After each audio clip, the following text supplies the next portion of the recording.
আজকে সারা ভারতবর্ষ জুড়ে যে পরিস্থিতি, আজকে মুসলমানরা চরম সংকটের মধ্যে।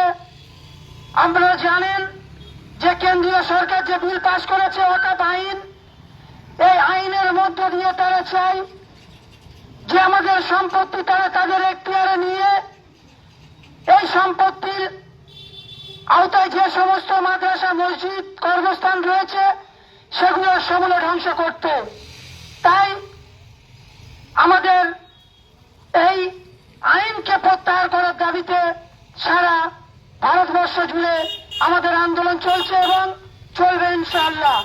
তাই আমাদের নেতা ব্যারিস্টার আসাদুদ্দিন ওয়াইসি সাহেব হায়দ্রাবাদ থেকে একটি নম্বর দিয়েছে, যে নম্বরটা আপনারা দেখতে পাচ্ছেন। এই নম্বরে মিস কল মেরে ব্যারিস্টার আসাদুদ্দিন ওয়াইসি সাহেবের হাতকে মজবুত করুন।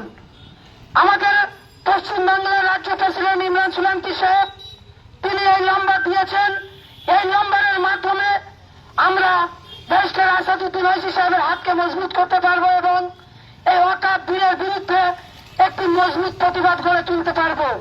তাই সকলের কাছে একান্তভাবে আহ্বান, আপনারা সকলে এই নম্বরে মিস কল মেরে আমাদের এই আন্দোলনকে মজবুত করুন। আপনারা সকলে এই পথসভায় দলে দলে যোগদান করিয়া সাফল্য মণ্ডিত করবেন। আপনাদের কাছে এতটুকু বক্তব্য রেখে আমাদের বক্তব্য শেষ করছি।